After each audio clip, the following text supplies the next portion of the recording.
Hello, this is Sherline of Kathanika. The story I have for you today is from Assam. It is called The Tale of the Ow Tenga Princess. This story is brought to you as part of the Utsar festival by the Jaya He Museum, Mumbai. Let us now travel to the beautiful hills of Assam to participate in the story. Once upon a time, in a kingdom in the land covering the present-day Assam, there lived a king. The king had 2 wives. One year, both the queens were going to have babies. The king rejoiced at the news. The queens were given special care and pampered. Everything they wished and wanted was given to them. There was great excitement and anticipation in the royal household. Soon, it was time for the babies to arrive. One fine morning, as the king was attending to his royal duties, he got news that the elder queen had had a baby boy. The king was thrilled. In his happiness, he began distributing gifts to his ministers in honor of the newborn infant prince. As he was so engaged, another messenger arrived carrying news that the younger queen too had given birth. "Very good," said the king, beaming. "Is it a girl or a boy?" The messenger looked uncomfortable.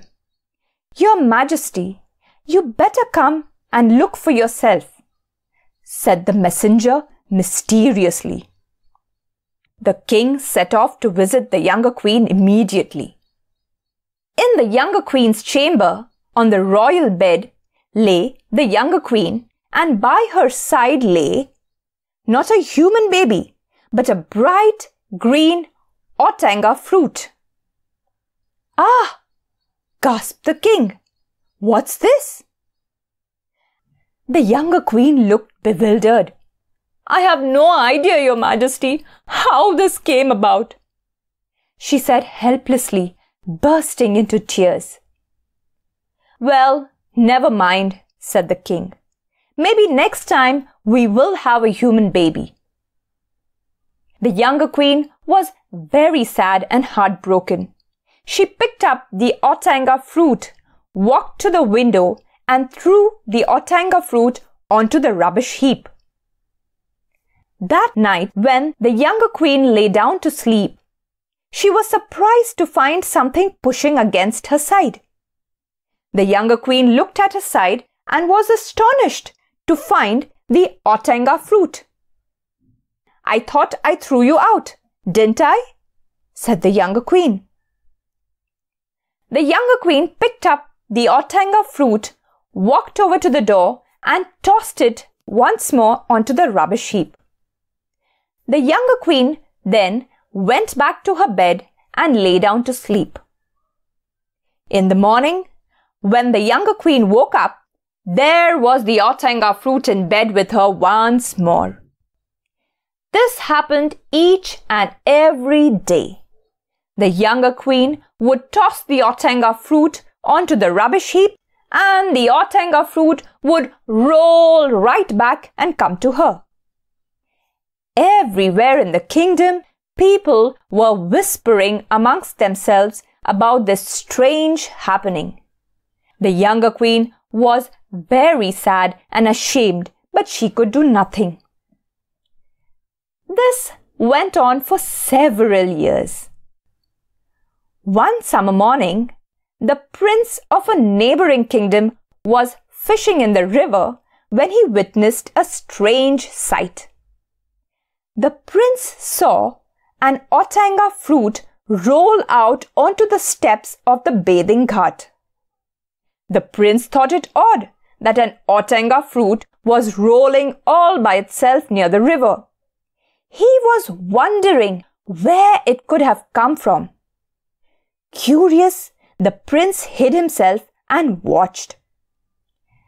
The Ow Tenga fruit rolled and rolled and rolled until it reached the last step at the water's edge. Then a beautiful maiden got out of the fruit. The maiden had eyes the shape of almonds, rosy cheeks, and long dark hair. The prince looked on in disbelief as the maiden went into the water and washed herself.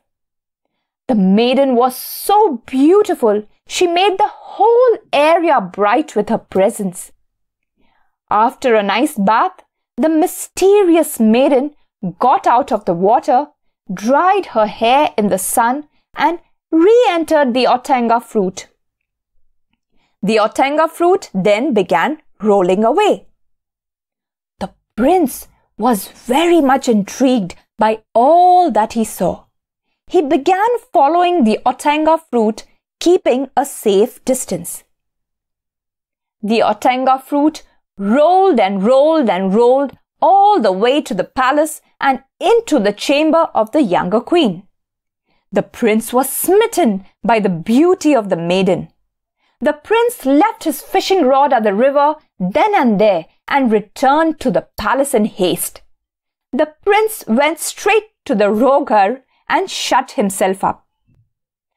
The roghar is a special room where members from the royal family shut themselves when in sorrow or in a temper. After a while, the parents of the prince began looking for him. The king and the queen looked everywhere, and finally they found the prince lying desolate in the roghar. "What is the matter, child?" asked the king. "Why are you so troubled?" "Your Majesty, I wish to marry the rolling Ow Tenga fruit from the house of the neighboring king," said the prince.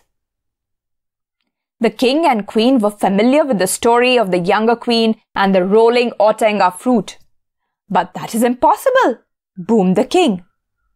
At first, the king and the queen tried to console the prince and talk him out. "Marry the rolling Ow Tenga fruit? Why, the whole idea is ridiculous and absurd," said the queen. "What will people say?" she reasoned. But the prince was obdurate. He had made up his mind. With great reluctance, a formal proposal was sent to the palace of the neighboring king, asking for the rolling Ow Tenga fruit as a bride for the prince. On hearing the messenger, the younger queen burst into tears. "They wish to ridicule me, no doubt about it," she cried. But when the king and the younger queen saw that the neighbors were quite serious, they agreed. Preparations of a grand wedding was made. The Ow Tenga fruit was washed and cleaned and given in marriage to the prince.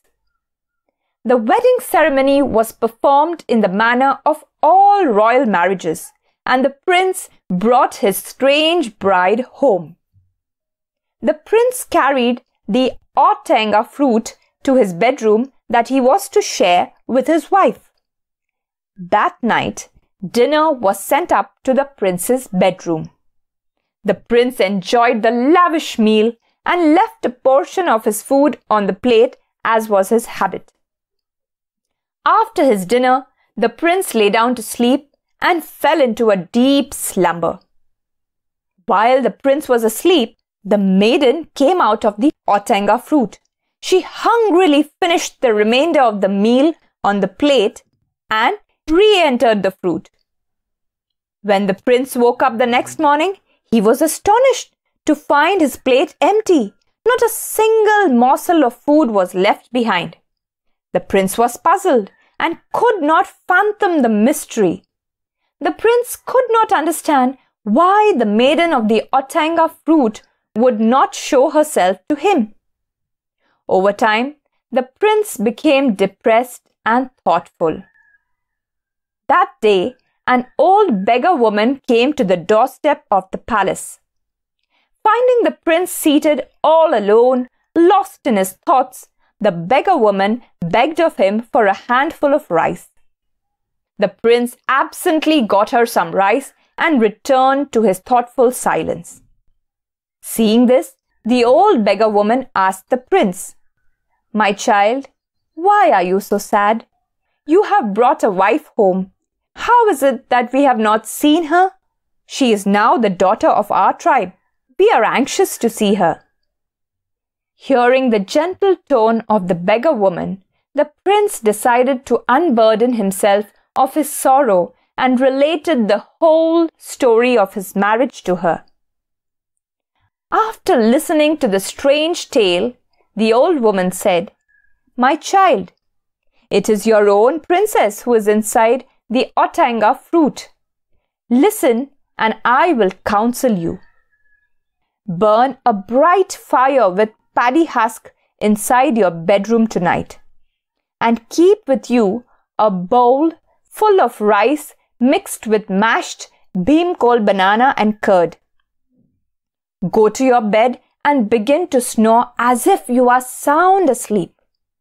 When the maiden will step out of her shell to satisfy her hunger, get up at once and thrust the fruit into the fire. But then you will find that the maiden will suddenly faint and fall to the ground. Do not worry. You will then take the mixture of rice, the mashed beam-coal banana and curd and bandage her head with it. She will wake up in no time." Pleased with the advice of the old beggar woman, the prince rewarded her handsomely. That night, the prince did exactly as he was told. As night fell, the prince entered his bedroom equipped with a bundle of rice husk and a bowl full of rice mixed with mashed beam-coal banana and curd.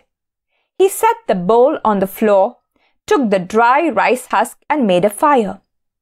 The prince then lay down on his bed and pretended to fall asleep. As advised by the old beggar woman, the prince began snoring loudly.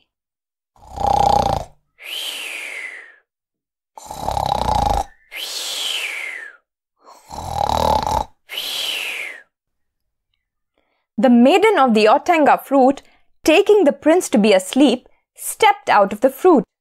The minute the maiden stepped out, the prince sprang up from his bed, snatched up the Ow Tenga fruit and flung it into the fire. The surprised maiden fell unconscious to the ground. The prince gently applied the mixture of rice, mashed beam-coal banana and curd to the head of the maiden and tied a cloth round it. The maiden opened her eyes bewildered. The prince explained everything to her. The maiden was happy to be free from her Ow Tenga fruit. The next morning, the king and queen were informed of this incident.